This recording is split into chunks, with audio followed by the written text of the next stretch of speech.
Namaskar, welcome to all of you in this audio talk for change show. Today we are going to discuss about G4 countries. आज हम लोग G4 countries के बारे में बात करेंगे और इसको समझने का प्रयास करेंगे कि आखिर G4 कंट्रीज क्या है, इसके क्या एम्स एंड ऑब्जेक्टिव्स हैं और ये हमारे लिए क्यों महत्वपूर्ण है। देखिए, आप सभी स्टूडेंट जो भी लंबे समय से या फिर हाल फिलहाल से करंट अफेयर्स से जुड़े हुए हैं, तो आपको ये बात मालूम होनी चाहिए कि जो आईआर से संबंधित जो भी बॉडीज होती है उससे हर साल सवाल एक न दो बनाए जाते हैं। तो एक या दो सवाल जब आते हैं तो हमें जो न्यूज आ रही है, जो नए अपडेट्स आ रहे हैं, उस इंटरनेशनल रिलेशन में जो कुछ नई नई घटनाएं हो रही है उसके बारे में हमें जानना ज़रूरी है। तो इसी के कंटिन्यूएशन में आज हमने G4 टॉपिक को चूज किया है।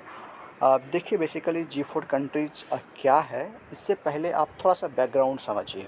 बैकग्राउंड ये है कि आपने एक बॉडी का नाम सुना होगा, यूनाइटेड नेशन। तो यूनाइटेड नेशन के बारे में आपने ये भी पढ़ा होगा कि उसमें अलग अलग बॉडीज होती है, यूएन सिक्योरिटी काउंसिल होती है, महासभा होती है, इस तरह से बहुत सारी बॉडीज होती है। तो इन सभी बॉडीज जो अलग अलग सब उसके पार्ट हैं, तो उन सभी को मिलाकर अगर उसको एक हम सम करें, एक सेंटेंस में उसको हम बताएं कि आखिर इस पूरे बॉडीज़ का मेन ओवरऑल ऑब्जेक्टिव क्या होता है, तो उसका एक ओवरऑल ऑब्जेक्टिव ये होता है कि जो वर्ल्ड में जो कुछ चीज़ें हो रही है, यानी कि वो जितने भी इकोनॉमिक घटनाएं हो रही है या फिर जो वार हो रहे हैं, तो उसको कहीं न कहीं एक स्टेबल रखना, एक इकोनॉमिक स्टेबिलिटी के साथ साथ जो दुनिया में कोई अस्थिरता ना हो जाए, एक इनस्टेबिलिटी ना आ जाए किसी कारण से, तो उसको बैलेंस रखना और कुछ बड़ी घटना होने से बचाना। तो ये एक उसका एक ओवरऑल ऑब्जेक्टिव है। तो उसमें और सारी बॉडीज़ हैं। तो उसमें आपने ये भी सुना होगा या आपने पढ़ा होगा कि 5 ऐसे कंट्री हैं जिनके पास वीटो पावर है, जिसे हम कहते हैं कि एक अस्थाई वो देश हैं।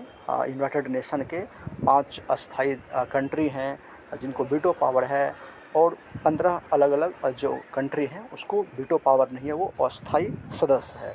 तो जो 5 जो वीटो पावर कंट्रीज हैं, तो वो ही पूरे के पूरे वर्ल्ड ऑर्डर को डोमिनेट करते हैं, और जो कुछ घटनाएं होती है उसके बारे में जब कोई वैश्विक स्तर पे कोई डिसीजन लेना होता है तो ये 5 कंट्री ही मिलकर डिसीजन लेते हैं।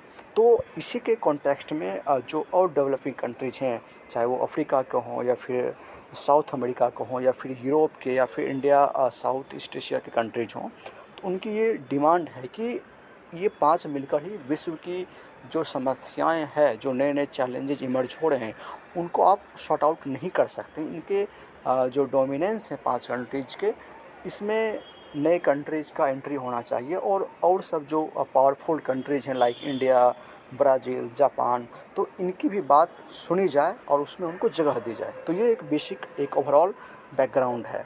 तो अभी जो G4 कंट्रीज चर्चा में आया है, इसका कॉन्टेक्स्ट यही है कि जो यूनाइटेड नेशंस में 5 मेंबर कंट्री हैं, तो उनमें हमारी भागीदारी हो।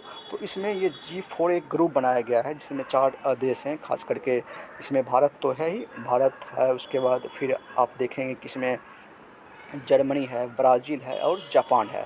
ये 4 कंट्री मिलकर इस बात को आगे बढ़ा रहे हैं कि किस तरीके से जो यूनाइटेड नेशन में रिफॉर्म होने चाहिए वो आगे होने चाहिए, और उसमें और सारे कंट्री को जगह दी जाए। तो ये इसका बेसिक एजेंडा हमेशा से रहा है। तो इसी की बात को ध्यान में रखते हुए ये सारी बातें की जा रही है। तो इसी बात को ध्यान में रखते हुए ये 4 जो कंट्री हैं जो मैंने अभी रिपीट किया है, इसको आप ध्यान दें। इंडिया तो एक है ही, जर्मनी है, ब्राज़ील है और जापान है। तो ये 4 ग्रुप ऑफ 4 कंट्रीज हैं जो इस एजेंडा को आगे बढ़ा रहे हैं। तो ऐसा नहीं है कि सिर्फ इसी 4 कंट्री की बात की जा रही है, इसके साथ साथ में जो भी अदर और कंट्री जैसे साउथ अफ्रीका है या फिर और जो अदर कंट्री हैं जो इसमें अपनी भागीदारी चाहते हैं या फिर उसके मेंबरशिप की बात की जा रही है, तो उसके एजेंडे को भी ये आगे बढ़ा रहे हैं कि किस तरीके से यूएनएससी में, यूनाइटेड नेशन में रिफॉर्म होने चाहिए। तो इसी बात को ध्यान में रखते हुए सारी बातें की जा रही है। तो अभी आपको पता है कि 76th, ये भी आपको जानना चाहिए कि अभी 76th सेशन चल रहा है यूएन जनरल असेंबली का। तो ये भी क्वेश्चन पूछ सकता है कि अभी कौन सा सेशन हाल ही में हुआ है जनरल असेंबली का, यूनाइटेड नेशन जनरल असेंबली का।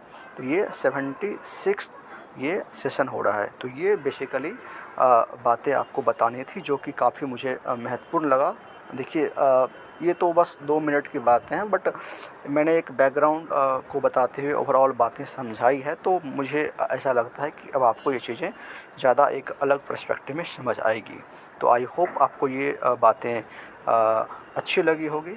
तो आपकी क्या राय है, आपको ये कैसा लगा? आप अपनी राय से हमें अवगत ज़रूर करवाएं। तो आज के लिए इतना ही, मिलते हैं नेक्स्ट एपिसोड में एक नए टॉपिक के साथ। तब तक के लिए नमस्कार।